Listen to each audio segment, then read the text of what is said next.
আমাদের দাবিসমূহ হচ্ছে সিবাস হত্যা বিচার করতে হবে এবং আন্দোলনরত শিক্ষার্থীদের সন্ত্রাসী ট্যাগ দেওয়া প্রশাসনকে ক্ষমা চাইতে হবে।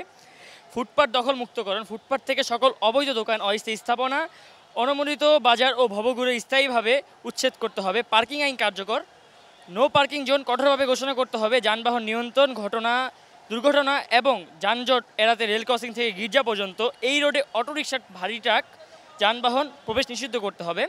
সড়ক নিরাপত্তা অবকাঠামো, শিক্ষা প্রতিষ্ঠানের সন্নিকটে 3টি স্পিড ব্রেকার, সড়কে পর্যাপ্ত ল্যাম্পপোস্ট, লেন ডিভাইডার এবং ট্রাফিক আইন স্থাপন করতে হবে। তোমাদের যে সহপাঠী মারা গেল, জি, সেই সহপাঠী মারা যাওয়ার পিছনে তুমি কাদেরকে বেশি দায়ী করবে? আমরা কাদেরকে দায়ী করব? আমরা প্রশাসনকে দায়ী করব।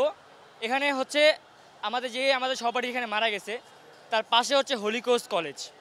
তো আমরা বেসিক্যালি সকলেই জানি যে একটি বাইসাইকেল তাদের রাস্তার মাঝখান দিয়ে কখনো চলা রাইট নেই। তারা মাঝখানে রাস্তা চলতে পারবে কারণ তারা পেডেল চালিত, তারা চলবে ওই সাইড দিয়ে। হোলি ক্রস প্রশাসন তারা তাদের ওইখানে গেট বানাইতে গিয়ে, তারা একটা ফুটপাত বানাইতে গিয়ে 3 বছর ধরে তারা ফুটপাতে কাজ করতেছে।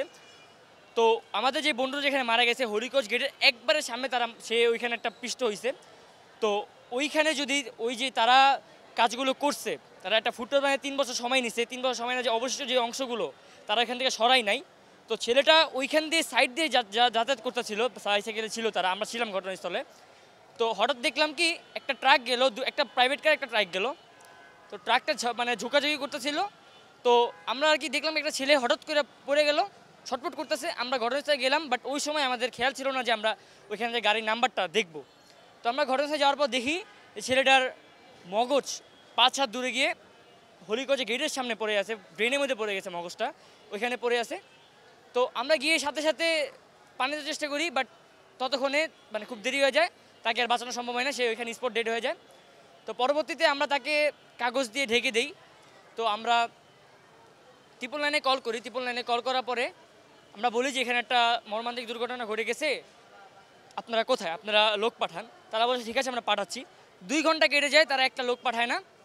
পরবর্তীতে আমরা ওইখানে অবস্থান নেই। তারপরে ছেলের ফোন নাম্বার থেকে আমরা তার বাবাকে কল করি। তার বাবা হচ্ছে রেল ক্রসিং, ওইখানে একটা দর্জি দোকান আছে। তার মা কিছুদিন আগে মারা যায়, খুব দুর্দশা, তাদের দরিদ্রময়।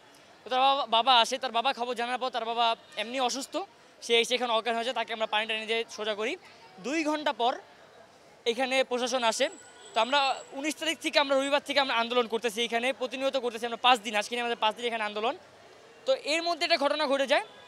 তো পরবর্তীতে আমরা প্রশাসনকে জানাই যে আমরা তো আপনার সিটি কর্পোরেশন আমরা জানাইছি যে এখানে এত বড় 8টা থেকে 10টা 11টার মধ্যে এখানে প্রতিষ্ঠান আছে, একটা স্পিড ব্রেকার নেই, জেব্রা ক্রসিং নেই, পর্যাপ্ত ল্যাম্পপোস্ট নেই, এবং এখানে আমরা যে ফুটপাথ দিয়ে হাঁটবো, আমাদের বিশেষ করে আমাদের স্কুল আওয়ার হচ্ছে সকাল 7টা থেকে বিকাল 5টা পর্যন্ত। তো 7টার সময় যারা ঢুকে তারা তো মর্নিং শিফট, 12টার সময় যারা মর্নিং শিফটে ছুটি হয় এবং ডে শিফট যারা আছে তারা ভিতরে ঢুকে। ওই টাইমটার মধ্যে এখানে কিছু অটোরিকশা আছে, অবৈধ অটোরিকশা, তারা এখানে অনেক বাজেভাবে তারা উড়াউড়ি করে, খুব জোরে চালায়। তো এখানে আমাদের বাচ্চাগুলো ঠিকভাবে রাস্তা পার হইতে পারে না। রাস্তা পার হইতে গেলে তো অবৈধভাবে তারা এমনভাবে তারা রিক্সাগুলো চালায়, প্লেন চালাচ্ছে তারা এক কথায়।